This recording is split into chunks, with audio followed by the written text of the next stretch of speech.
10 years ago, the world was struck by a devastating zombie apocalypse that forever changed life as we knew it.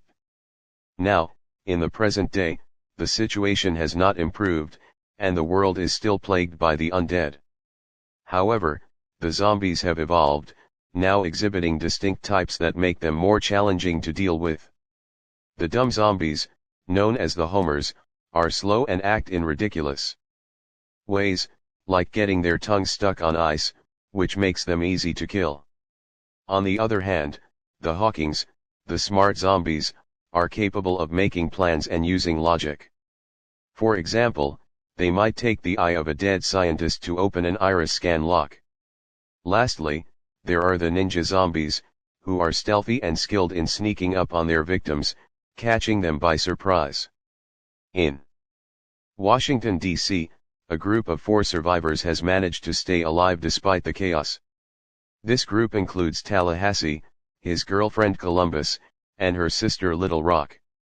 They have been surviving together for a decade, learning to fight and work as a well-coordinated team. As they make their way through the streets, they take down zombie after zombie, working seamlessly and efficiently. Without hesitation. After a long, intense battle, they manage to kill off an entire horde, before heading to the White House, where they settle in for the first few days. At first, everything seems perfect. They have fun together, redecorate the White House to their liking, and even celebrate Little Rock's 18th birthday. Tallahassee, who has taken on a fatherly role for Little Rock, is very protective of her, but Little Rock is growing frustrated with being treated like a child. She longs for freedom and to be with people her own age, not constantly being called a little girl, which Tallahassee doesn't quite understand.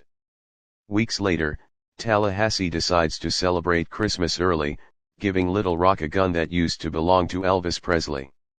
Little Rock, already frustrated with Tallahassee's constant gifts of weapons, becomes upset and storms out to take out her frustrations on some zombies.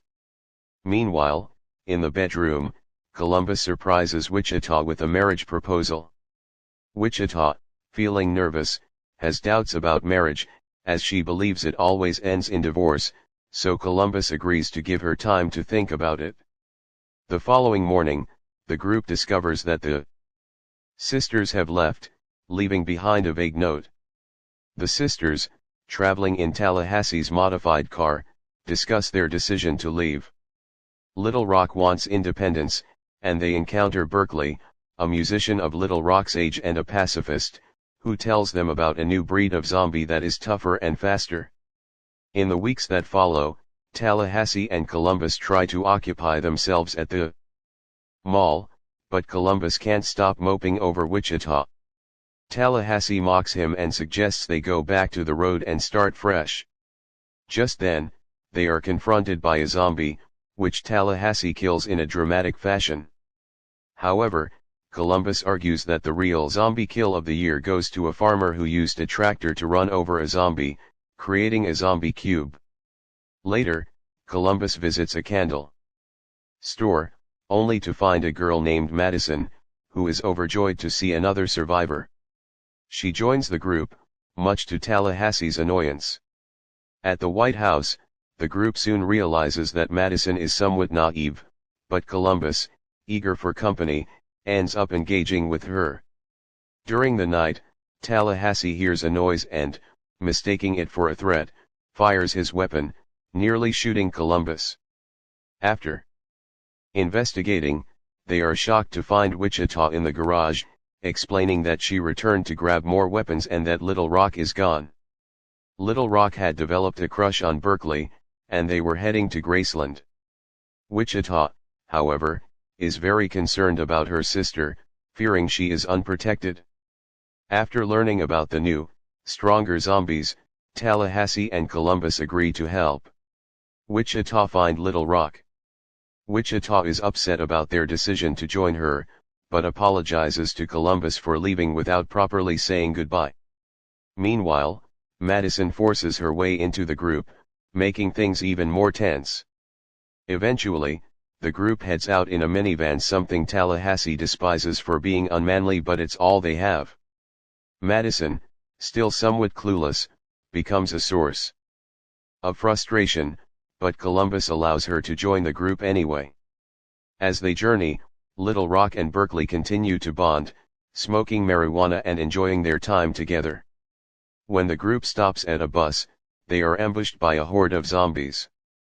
Working as a team, they manage to fight off the zombies using their practiced tactics, but are faced with a much tougher, evolved zombie, a T-800. Named after the Terminator. This new zombie proves almost impossible to kill until Tallahassee crushes its head, completing their traditional victory by painting a 3 on the bus door. The group is forced back into the minivan after the bus tires are destroyed by spikes, and they continue to face challenges, including Madison becoming sick. After discovering she is allergic to nuts, Columbus ultimately makes a difficult decision. Later, they arrive at Graceland, only to find it abandoned and destroyed. Disappointed, they continue their journey and discover the Hound Dog Hotel, where Tallahassee's old car is parked. Inside, they meet Nevada, a woman who knows Little Rock and Berkeley, and who reveals that they have left to find Babylon, a hippie safe haven where there are no zombies.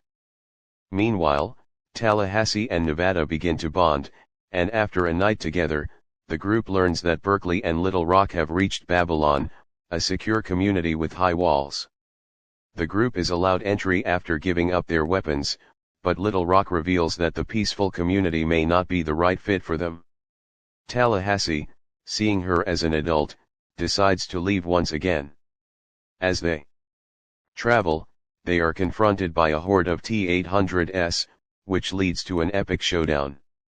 With the help of the hippies and their newfound allies, they use everything at their disposal to fight back. However, as the battle rages on, the group faces its greatest challenge yet. In a final dramatic sequence, Nevada arrives in a monster truck, rescuing the group and crushing zombies under the truck's wheels. They fight their way to the tower, where they prepare a last-ditch effort to stop the zombies using fireworks and fire. The plan succeeds, and the zombies are destroyed in a massive explosion. However, the group must still fight off one final wave of zombies, and Little Rock's quick thinking saves the day. After the battle, the group shares a heartfelt reunion with Tallahassee and Little Rock. Reconciling. Columbus proposes to Wichita, and they share a kiss, while Nevada and Tallahassee do the same. The group finally leaves the chaos behind, embarking on a new adventure. In a final flashback, Bill Murray is shown in the early days of the outbreak, promoting his third Garfield film. Despite the horror unfolding around him, Bill stays calm, fighting off zombies with whatever objects he can find, all while muttering his distaste for Mondays.